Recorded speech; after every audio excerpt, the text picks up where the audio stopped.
Hello, I'm Rogan, and welcome to the 5 biggest Wings of Fire plot holes and inconsistencies I've come across. While Tui T. Sutherland is a great author, sometimes her world building can be a bit lacking, leading to gaps in information. I'd like to disclose I won't be bringing up Sky's gender as a plot hole. If you don't know why that's considered a plot hole by some, twin dragons in the same egg should be of the same gender, so Sky should be a girl. However, in the book, Sky is a boy.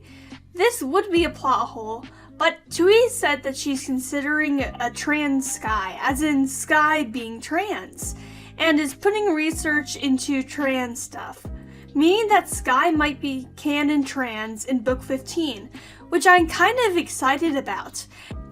The rest of the series is free reign for my nitpicking though.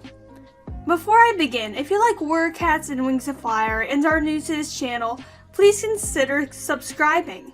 I like to upload animated and non-animated content revolving around the 2 series every week, with map parts on Monday, animation meetings on Wednesday, and commentary on Friday with a few changes depending on how busy I am. Subscribing to my channel would mean a lot to me as I pour my heart and soul into my art. Number 1. Sizing. The size of everything on the dragon planet is obviously very different from the size of everything on Earth. When one of the dragons gives a scavenger a blueberry, the scavenger is described as cupping their hands around it in order to hold it, making the usually small berry as large as a fruit.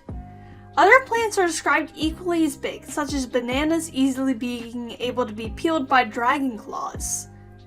I think that's not that everything has gotten larger, actually, but humans have gone smaller. Natural selection has made humans grow smaller so dragons won't be able to see them and kill them as well. However, it still wouldn't explain why a mango is described to be the size of Bumblebee.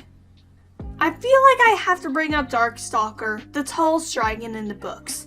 Apparently, even though he received no energy as he wasn't eating, Darkstalker grew in his 1,000-year-long coma. Darkstalker is described in the books as pinning down an HiveWing student with his paw. In order to do that, he'd have to be at least 3 times their size and be jacked at that, which would be impossible as he'd have to be exercising. So he's at least 4 times taller than an HiveWing Dragonet, which makes him taller than Morosir. In Escaping Peril, his wingspan is described as being as wide as a gate mountain. This may just be a hyperbole, however, as Peril's narration tends to be very erratic. But seeing how tall he is at the minimum, I highly doubt he'd be able to fit into most of the caves in Jade Mountain, especially Stonemovers. Even though he could get through to smaller tunnels using animus magic and just teleport into whatever caves he needs to, he would still be incredibly cramped in most rooms. This chart by Jackdaw Dragon is a really good example of how weird the Wings of Fire sizing system is. Looking at how big Morosir is, you can only imagine how big Darkstalker would be. Also, if you were wondering about the hawk like I was, it's because hawks were described as being able to feed a dragonet and an adult. Normal sized hawks can't do that. I feel like the reason for these inconsistencies is because Tui worked on warriors, and so she's used to describing things from a cat's perspective. So an adult and a kit eating a hawk together would be much more reasonable from that perspective. Animus magic is a plot hole in of itself, as literally every single problem encountered by dragons can be solved by animus magic. And since animus dragons can make other animuses, it makes the power not as exclusive as it used to be, as now anyone could be an animus and there's nothing special about it. However, one animus in particular confuses me: Stonemover. When the island of the Nightwings was dying, he made tunnels to the rainforest and to the Sandwing Fortress, instead of healing the island directly. My first plot hole is, why the Sandwing Fortress? The Kingdom of the Sand at the time was controlled by Burn, who the Nightwings were not allied to. Maybe it was the long con so that the Nightwings could assist Blister in later attacking the fortress. But why would you leave a portal lying around to the secret islands where your entire endangered tribe lives? My second plot hole is why portals at all? Stonemover could have healed the island and eliminated the danger of the volcano just by saying the volcano is now dormant and there's a rainforest. So why didn't he? Maybe the Nightwings didn't want him to test his magic too far, as he might go insane. Fear of animus dragons, particularly Darkstalker, is rooted in Nightwing culture. Mighty Claus admitted to Moon that his father used to threaten him with Darkstalker, and Nightwing Dragonettes also have games similar to Tag, but the tagger was called the Darkstalker and scared people instead of tagging them. Even though Moralseer would do anything to keep his tribe safe, like making up prophecies and killing random dragons not even involved with the conflict, maybe having an insane animus was too much of a risk and he worried things could backfire. My second theory is that Stonemover himself was the reason why the island wasn't healed. Stonemover seems disgusted by his animus nature in Brightest Night and all the books beyond that. So disgusted that he started to turn his skills to stone. Maybe he didn't show the full extent of power to the Nightwings, so that he wouldn't be driven mad. If he made a stone curse early into the discovery of his animus powers, maybe he decided that he would pretend that was an effect of the curse, playing onto Nightwing superstitions, or he pretended to go insane. The most frustrating part of this plot hole can easily be solved. Twoby's talked about wanting to make a book on Stonemover and Thorn for a while, at least 3 years according to my memory. In that book, this hole would likely be resolved, and we get to know more about the two most interesting characters in the entire series. Number 3 is Onyx. Onyx was introduced in Moon Rising, and even before she was revealed as Salmon royalty, I was already really confused by her. Most of the students at Jade Mountain Academy are 3 to 6 years old, but Onyx happens to be 20 years old. How was she let in when the teachers are only 8 and the eldest dragon there, Webbs, is likely only around 20 himself?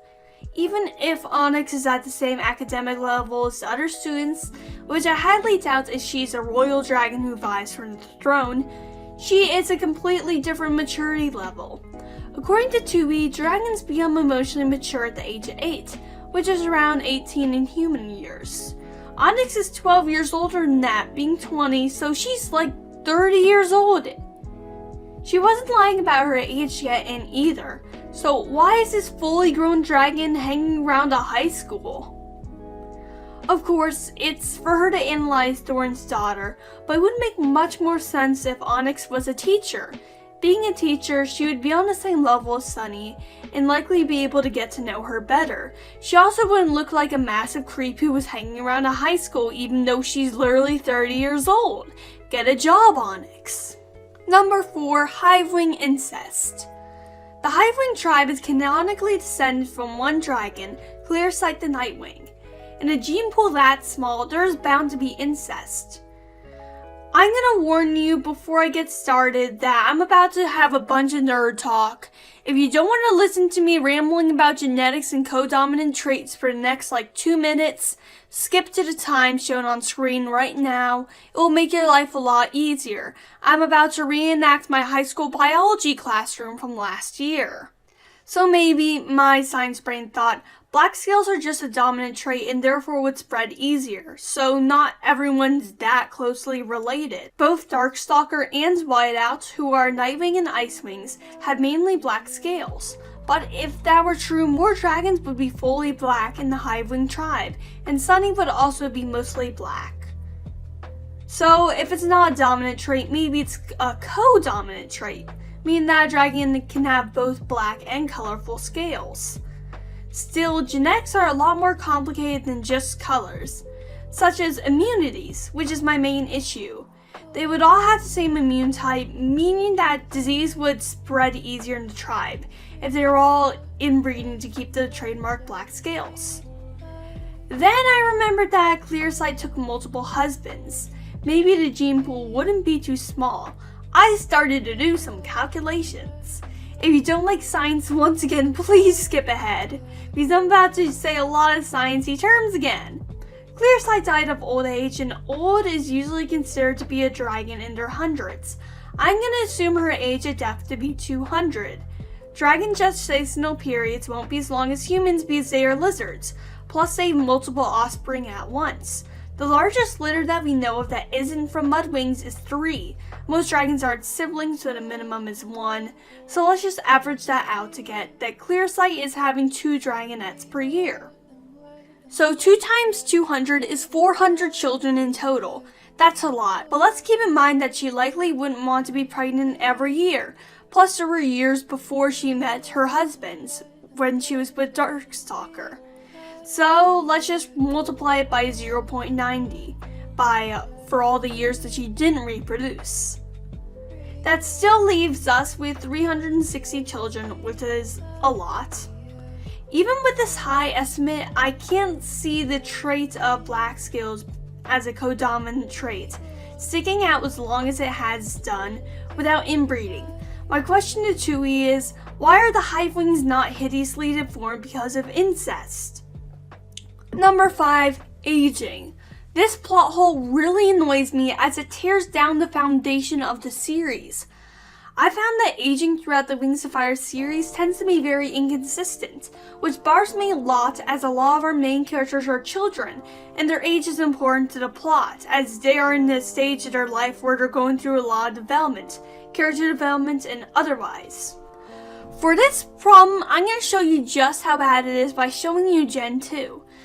Gen 2 is what the fandom has dubbed the largest candidates for Arc 4, Bumblebee, Cliff, Auklet, Peacemaker, and Snowfall's baby sister. The youngest character is Bumblebee at only a few months old, and the oldest is Mink at 2 years. 2 years might not seem very old to you, however keep in mind she acts the same as Cliff, who's only 8 or 9 months old.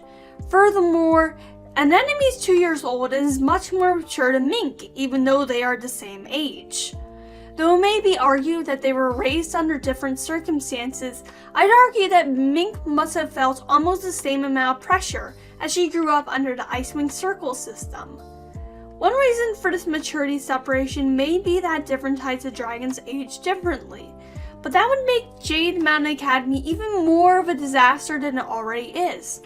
So I chalk it up to me not setting up a proper age chart. Alright, so that's all of the Wings of Fire plot holes that I've noticed. If you know any yourselves, feel free to comment them down below. If you like this video, then please subscribe. I pour my heart and soul into my content and it would mean a lot to me. Anyways, peace, Rogan out.